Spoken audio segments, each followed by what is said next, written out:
Assalamualaikum warahmatullahi wabarakatuh. Perkenalkan, saya Muhammad Rijalus Solihin, biasa dipanggil Rijalus. Saya adalah dosen tetap program studi akuntansi di Institut Teknologi dan Bisnis Widyagama, Lumajang. Spesialisasi saya adalah mengajar di bidang ilmu akuntansi. Hal ini karena sesuai dengan bidang keilmuan yang saya miliki. Salah satu mata kuliah yang saya ampu adalah akuntansi perbankan syariah, di mana akuntansi perbankan syariah memiliki bobot 3 SKS dan memiliki 14 kali pertemuan dalam satu semester dan juga 2 kali evaluasi dalam satu semester. Di mana evaluasi yang pertama adalah 1 kali ujian tengah semester dan 1 kali ujian akhir semester. Adapun deskripsi mata kuliah akuntansi perbankan syariah adalah menganalisis dan menguraikan lembaga keuangan syariah, mulai dari prinsip dasar lembaga keuangan syariah, prinsip produk perbankan syariah, KDPP LKS, sistem bagi hasil, akuntansi zakat, dana kebajikan, dan KOR. Materi perkuliahan dimulai dari yang pertama adalah perkembangan lembaga keuangan syariah. Yang kedua adalah prinsip dasar perbankan syariah. Yang ketiga adalah sistem operasional perbankan syariah. Yang keempat adalah prinsip produk perbankan syariah. Yang kelima adalah kerangka dasar penyusunan dan penyajian laporan keuangan syariah atau biasa kita sebut dengan KDPP LKS. Yang keenam adalah akuntansi mudharabah. Yang ketujuh adalah akuntansi musyarakah. Yang kedelapan adalah akuntansi murabahah. Dan yang kesembilan adalah akuntansi salam.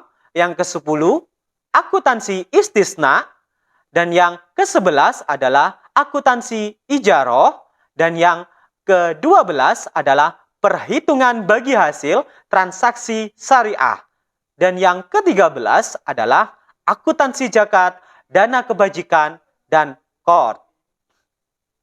Adapun capaian pembelajaran dan kemampuan akhir yang diharapkan dari mata kuliah akuntansi perbankan syariah adalah mahasiswa mampu menganalisis dan mengevaluasi serta menerapkan kontekstualisasi nilai-nilai yang terkandung dalam Al-Quran dan hadis, serta berkaitan dengan akuntansi yang berprinsip syariah dan sesuai dengan kaidah Islami. Adapun model pembelajaran yang saya gunakan adalah menggunakan metode DIA, yaitu delivery, kemudian interaction, dan yang ketiga adalah assessment. Yang pertama adalah delivery. Saya akan menyampaikan teori textbook sesuai dengan referensi yang saya gunakan berdasarkan karangan buku. Yang pertama adalah karangan Ismail dengan judul Perbankan Syariah. Yang kedua adalah karangan Lukman Hakim yang berjudul Prinsip-prinsip Lembaga Keuangan Syariah. Yang ketiga adalah karangan Rizal Yahya, Aji Erlangga Martawireja, dan Ahim Abdurrahim yang berjudul Akuntansi Perbankan Syariah. Dan yang pasti, semua materi yang saya sampaikan berlandaskan Al-Quran dan hadis. Selain menggunakan textbook yang tadi saya sebutkan, saya juga menggunakan case study sebagai metode pembelajaran. Hal ini untuk menambah pengalaman pembelajaran mahasiswa di kelas. Yang kedua adalah interaction. Hal ini berisi tentang interaksi saya dengan mahasiswa baik di dalam maupun di luar kelas. Saya menggunakan 2 metode media pembelajaran dalam menyalurkan ilmu yang saya miliki, yang pertama adalah media online dan yang kedua adalah media offline. Adapun media online yang saya gunakan, yang pertama adalah e-learning perguruan tinggi dengan alamat e-learning.itbwigalumajang.ac.id. Yang kedua, media online yang saya gunakan adalah aplikasi Zoom Meeting. Dan yang ketiga, yang saya gunakan adalah WhatsApp Group. Mengingat saya tidak jarang berkomunikasi dengan mahasiswa di luar kelas menggunakan media WhatsApp Group. Sedangkan media offline yang saya gunakan dengan mahasiswa adalah yaitu dengan berinteraksi langsung, yaitu dengan mahasiswa di dalam kelas. Yang ketiga yaitu assessment, yaitu saya memberikan penilaian kepada mahasiswa di dalam kelas melalui penugasan dan kuis. Hal ini untuk mengukur kemampuan mahasiswa dalam memahami materi yang telah saya sampaikan. Itu tadi yang dimaksud dengan DIA. Adapun komponen penilaian akhir yang saya gunakan sudah tertuang dalam rancangan pembelajaran semester atau RPS dengan kriteria sebagai berikut. Yang pertama yaitu tugas, memiliki bobot nilai sebesar 25%. Yang kedua yaitu kehadiran, memiliki bobot nilai sebesar 25%. Dan yang ketiga yaitu ujian tengah semester yang memiliki bobot sebesar 25%. Dan yang keempat yaitu ujian akhir semester yang memiliki nilai bobot sebesar 25%. Berikut merupakan cuplikan video pembelajaran saya di kelas. Selamat menyaksikan. Assalamualaikum warahmatullahi wabarakatuh. Waalaikumsalam warahmatullahi wabarakatuh. Selamat pagi semuanya. Pagi. Gimana kabarnya hari ini? Alhamdulillah baik. Alhamdulillah, semoga teman-teman semuanya tetap dalam keadaan sehat walafiat sehingga dapat mengikuti perkuliahan ini dengan baik dan lancar. Tetap jaga kesehatan ya. Ya. Alhamdulillah di minggu ini kita sudah bertemu di minggu yang ketiga dalam mata kuliah Akuntansi Perbankan Syariah. Dan alhamdulillah juga di minggu ini kita akan membahas materi sesuai dengan RPS yang telah saya jelaskan sebelumnya, yaitu berkaitan dengan prinsip dasar perbankan syariah. Di mana materi pada bab 3 ini yaitu menjelaskan tentang prinsip syariah yang harus diperhatikan dalam pengelolaan suatu bank syariah. Kemudian prinsip tersebut juga harus mengacu pada prinsip-prinsip hukum muamalah yang disepakati oleh Majelis Ulama Indonesia. Relevansi bab ini adalah sebagai landasan untuk memahami berbagai transaksi yang dilarang agama Islam maupun transaksi yang dihalalkan, baik untuk aktivitas ekonomi secara individu maupun kelompok. Selanjutnya ada materi berkaitan dengan definisi lembaga keuangan syariah. Lembaga keuangan syariah atau biasa kita sering mendengarnya atau menyebutnya dengan LKS, Lembaga Keuangan Syariah, adalah lembaga keuangan yang mengeluarkan produk keuangan syariah dan yang mendapatkan izin operasional dari DSN MUI. Selanjutnya yaitu berkaitan dengan definisi lembaga keuangan syariah. Kita sering mendengar istilah LKS. Sebenarnya apa sih LKS itu? LKS adalah lembaga keuangan syariah yang menurut DSN adalah lembaga keuangan yang mengeluarkan produk dan mendapatkan izin operasional sebagai lembaga keuangan syariah. Hal ini sesuai dengan DSN MUI tahun 2003. Bapak izin bertanya. Di sini saya ingin bertanya mengenai bank syariah yang ada di Indonesia untuk pertama kalinya itu apa ya Pak? Terima kasih. Perbankan syariah yang pertama kali ada di Indonesia adalah Bank Muamalat Indonesia yang berdiri pada tahun 1990. Kemudian, lembaga keuangan syariah atau biasa kita mengenalnya dengan istilah LKS harus memenuhi dua unsur utama. Yang pertama yaitu berkaitan dengan unsur kesesuaian dengan syariah Islam. Ingat, ada bank konvensional, ada bank syariah. Dan perbankan syariah atau lembaga keuangan syariah lain harus mengacu berdasarkan syariah Islam.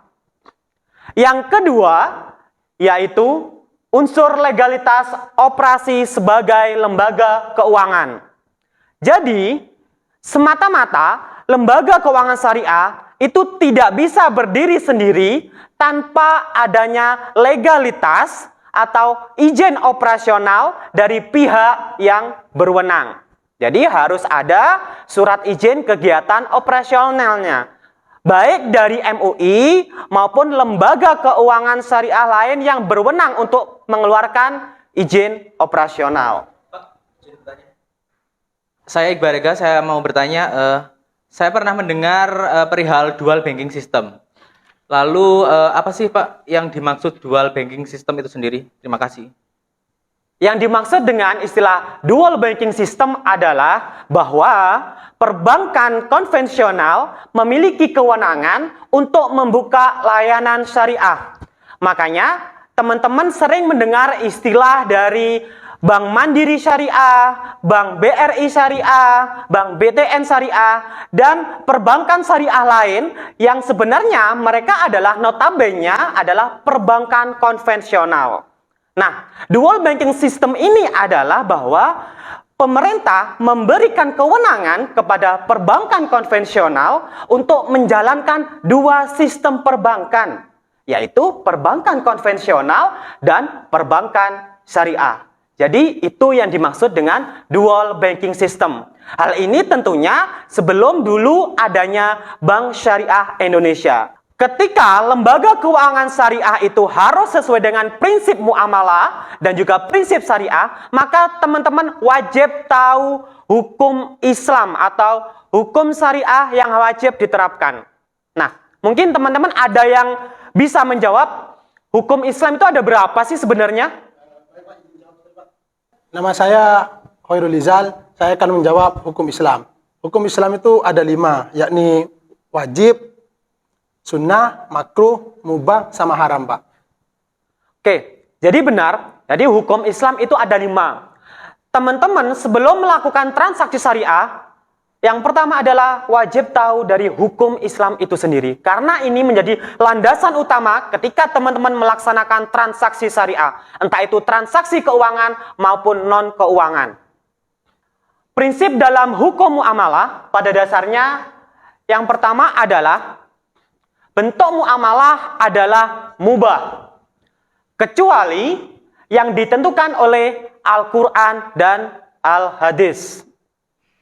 Jadi, ketika teman-teman menjalankan transaksi syariah, tidak boleh semena-mena berdasarkan kemauannya sendiri. Karena hal ini pastinya sudah diatur dalam Al-Quran dan Hadis. Yang kedua, yaitu muamalah dilakukan atas dasar sukarela dan tanpa mengandung unsur paksaan. Jadi, antara kedua belah pihak, entah itu penjual atau pembeli, ataupun kedua belah pihak, sama sekali tidak boleh ada unsur paksaan. Keduanya harus sama-sama ridho dan saling ikhlas. Selanjutnya, yaitu muamalah dilakukan atas dasar pertimbangan mendapatkan manfaat dan menghindari mudorot. Jadi, transaksi syariah pada dasarnya tidak boleh mengandung atau adanya kerugian entah untuk salah satu pihak maupun untuk kedua belah pihak. Selanjutnya, muamalah dilaksanakan dengan memelihara nilai keadilan dan unsur-unsur penganiayaan, pengambilan kesempatan dalam kesempitan. Nah, ini juga tidak diperkenankan. Nama saya Fitratul Mu'afa. Saya mau bertanya, apakah seorang non-muslim itu diperkenankan untuk menabung di bank syariah ya, Pak? Terima kasih. Oke, jadi kalau ada pertanyaan, apakah mereka yang non-muslim diperkenankan untuk menabung di perbankan syariah? Jawabannya adalah boleh. Dengan catatan, mereka wajib menyetujui dan menyepakati bahwa prinsip-prinsip yang terkandung di dalamnya harus sesuai dengan prinsip syariah.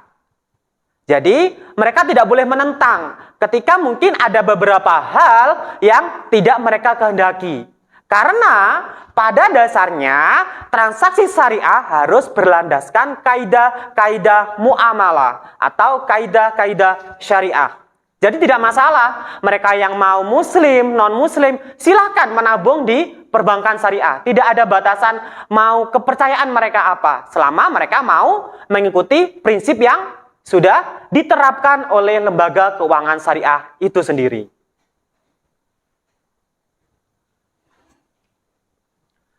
Selanjutnya, di sini ada skema yang berkaitan dengan transaksi prinsip dasar dalam lembaga keuangan syariah. Di sini ada objek atau barang, kemudian ada cara memperoleh atau transaksi, dan juga di sini ada halal, haram, kemudian di bagian cara dan transaksi ada juga halal dan haram. Prinsip dasar yang pertama adalah objek atau barang di sini haram. Kemudian cara memperolehnya atau transaksinya juga haram. Jadi ada objek yang haram, transaksinya juga haram. Kira-kira contohnya apa? Izin menjawab, Pak. Contohnya mencuri minuman keras, Pak. Oke, tadi Mbak Fitratul menjawab contohnya adalah mencuri minuman keras. Ingat, prinsip dasar syariah yang boleh dilakukan adalah ketika barangnya halal dan cara memperolehnya halal. Objek atau barangnya haram, ya kan? Kemudian cara memperoleh atau transaksinya di sini halal. Jadi objeknya haram, cara memperolehnya yaitu halal di poin B. Mungkin ada yang menjawab, contohnya kira-kira seperti apa? Perkenalkan, nama saya Wulan, mohon izin menjawab. Contohnya membeli minuman keras dan membeli nomor togel. Terima kasih. Oke, terima kasih jawabannya. Jadi, di sini tadi saya bertanya berkaitan dengan objek atau barangnya yang haram, kemudian caranya atau transaksinya adalah halal. Ingat, pada dasarnya, kalau kita bertransaksi secara normal menggunakan uang pribadi kita, itu adalah halal. Tapi kalau uang itu tadi kita gunakan untuk membeli togel, membeli minuman keras, seperti itu ya Mbak ya. Ya. Nah, itu jadinya haram. Di sini ada objek dan barang yang halal, poin C. Kemudian ada cara transaksi adalah haram. Jadi objeknya halal, cara memperolehnya adalah haram. Kira-kira contohnya apa? Ada yang ingin menjawab? Nama saya Abdul Ming, ingin menjawab. Contohnya mencuri beras untuk bersedekah, Pak. Oke, ingat bahwa teman kita tadi memberikan contoh mencuri, kemudian untuk disedekahkan. Ingat, di sini dia mencuri adalah kegiatan yang haram. Walaupun pada dasarnya misalkan yang dicuri adalah beras, gandum, yang notabene itu adalah barang-barang halal. Namun, dia memakai cara yang salah. Cara yang dia gunakan adalah mencuri untuk bersedekah. Entah bersedekah untuk anak yatim piatu, entah untuk fakir miskin, entah untuk yayasan dan sebagainya. Yang pasti, kegiatan mencuri walaupun untuk bersedekah jenis apapun itu adalah transaksi yang dilarang dan bukan transaksi syariah. Perlu diingat ya. Selanjutnya adalah ada poin D. Teman-teman bisa lihat di sini. Dari keempat item transaksi, tadi poin A, dia adalah transaksi yang haram. Karena objeknya haram, cara memperolehnya juga haram. Jadinya haram. Oke? Yang kedua tadi, ada objek atau barangnya haram, kemudian cara transaksinya adalah halal. Jadinya haram juga. Yang ketiga, objeknya adalah halal, namun caranya yang salah. Dia juga akan menjadi transaksi yang haram, bukan transaksi syariah. Ingat, hanya ada satu transaksi yang halal dan sesuai dengan prinsip syariah. Yaitu ketika objeknya itu adalah halal, kemudian cara memperolehnya juga halal. Oke, caranya halal, objeknya halal. Kira-kira apa nih contohnya? Ada yang mau jawab?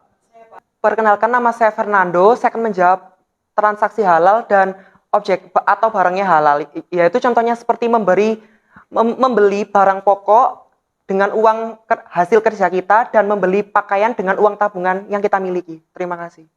Oke, jawaban yang disampaikan oleh Mas Nando itu sudah benar. Ingat, saya tadi juga sudah menjelaskan transaksi-transaksi yang dilarang termasuk yang tidak sesuai dengan prinsip syariah. Hanya ada satu transaksi yang sesuai dengan prinsip syariah. Ketika objeknya halal dan cara memperolehnya pun halal. Tadlis adalah sesuatu transaksi yang mengandung suatu hal yang tidak diketahui oleh salah satu pihak. Tadlis dikategorikan bisa terjadi dari 4 unsur. Yang pertama, bisa dari segi kuantitasnya, bisa dari segi kualitasnya, bisa dari segi harga, atau bisa dari segi penyerahannya. Jadi ada 4 hal yang berkaitan dengan tadlis. Mungkin dari teman-teman di sini ada yang bisa memberikan contoh dari tadlis. Perkenalkan, nama saya Fitri. Di sini saya akan memberikan contoh tentang tadlis. Jadi contoh dari tadlis itu ketika kita membeli HP second yang seolah-olah itu bagus, tapi ternyata di dalamnya itu ada kerusakan. Oke, benar apa tadi yang dikatakan oleh Mbak Fitri? Contohnya adalah membeli HP second yang mana sebenarnya pembeli itu belum tahu jelas apakah HP itu ada kerusakan di dalamnya atau tidak. Namun, ketika ternyata HP itu benar-benar di dalamnya ada kekurangan dan si pembeli tidak mengetahui, penjual mengetahui, itu termasuk tadlis. Dan itu adalah transaksi yang dilarang berdasarkan prinsip syariah. Selanjutnya, setelah tadlis ada gharar. Nah, ini lebih parah daripada tadlis. Ya kan? Gharar di sini adalah ketidaktahuan informasi kedua belah pihak. Baik dari segi penjual maupun pembeli. Mereka sama-sama nggak tahu barangnya. Itu nggak jelas. Jadi kepastian entah dari segi kualitas, kuantitas, bentuk, ukuran, warna. Kedua belah pihak belum tahu. Tapi sudah ditransaksikan. Ini termasuk transaksi yang dilarang juga dan masuk kategori gharar. Jadi teman-teman harus paham akan hal ini juga. Contohnya kira-kira seperti apa? Izin menjawab, Pak. Perkenalkan, nama saya Intan. Contohnya itu transaksi jual beli anak hewan yang masih di dalam kandungan. Terima kasih. Jadi benar yang disampaikan oleh teman kita. Contoh dari gharar adalah mentransaksikan anak hewan, entah itu sapi, entah itu anak kambing, tapi dia masih di dalam kandungan. Ingat, apakah sudah ada kepastian bayi, anak hewan yang sudah ada dalam kandungan? Kita kan nggak tahu. Apakah nantinya ketika sudah keluar kakinya beneran 4 kalau itu kambing. Kalau 3, berarti kan ada yang dirugikan salah satu pihak, ya kan? Kalau misalkan kakinya 3, kalau keluarnya misalkan tidak sesuai dengan yang diharapkan, berarti kan itu jelas merugikan salah satu pihak. Ingat, di transaksi ini yang masuk dalam kategori gharar, kedua belah pihak belum punya kepastian, entah dari segi kualitas, kuantitas, warna, ukuran, ataupun hal lain sebagainya. Karena belum bisa dilihat. Jadi, mohon teman-teman sekarang juga sudah tahu untuk menghindari hal-hal seperti ini. Jadi, gharar adalah transaksi kedua belah pihak di mana mereka tidak mengetahui kejelasan berkaitan dengan kualitas, kuantitas, ukuran, dan lain sebagainya. Selain gharar, di sini ada bai ihtikar. Ini juga tidak kalah parahnya sebenarnya. Jadi teman-teman juga harus paham di sini. Bai ihtikar yaitu menggunakan adanya kelangkaan barang dengan cara menimbun. Kita sering mendengar istilah-istilah seperti ini. Menimbun A, menimbun C, dan lain sebagainya.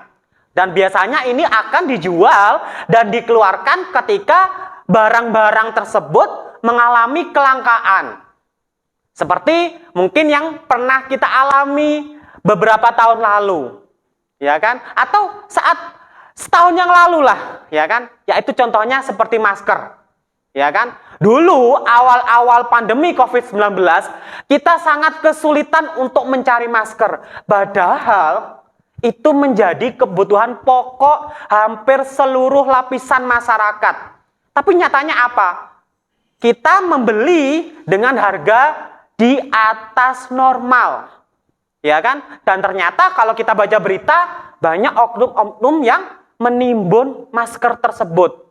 Nah, contoh selain menimbun masker, kira-kira apa nih yang pernah teman-teman ketahui? Ada yang mau menjawab? Perkenalkan, nama saya Miss Indra Zulfanur Syarani.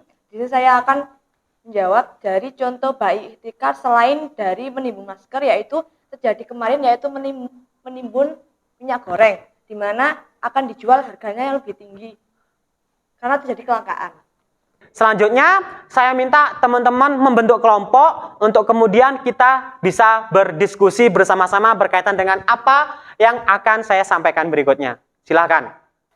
Oke, pertanyaan yang pertama adalah mencuri, entah itu mencuri bahan pokok seperti beras, gandum, ataupun yang lainnya, tapi untuk disedekahkan. Kira-kira hal seperti ini masuk dalam kategori prinsip dasar syariah yang mana? Yang bisa silakan angkat tangan. Oke, silakan.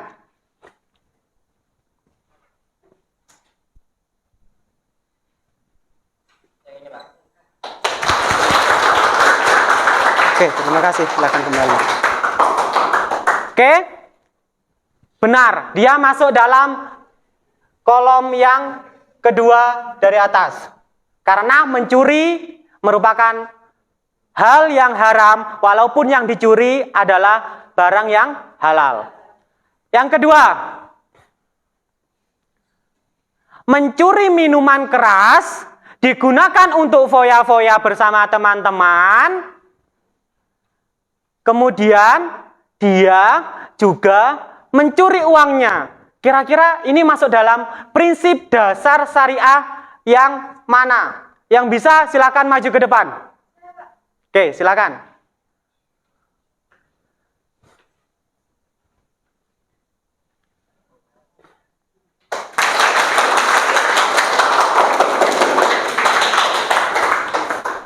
Oke, terima kasih. Saya rasa teman-teman di sini sudah memahami yang dimaksud dengan prinsip dasar dalam lembaga keuangan syariah, baik untuk kepentingan individu maupun kepentingan kelompok. Mudah-mudahan apa yang kita terima pada minggu ini bisa bermanfaat untuk kita semua. Apakah masih ada yang ditanyakan? Tidak. Sudah paham? Oke, terima kasih kalau sudah paham. Sampai ketemu pada pertemuan berikutnya dan kita akan membahas materi-materi sesuai dengan rancangan pembelajaran semester yang telah saya sampaikan. Tetap semangat belajar, sampai ketemu minggu depan. Saya terima kasih. Sekurang-kurangnya saya mohon maaf. Wassalamualaikum warahmatullahi wabarakatuh. Waalaikumsalam warahmatullahi wabarakatuh.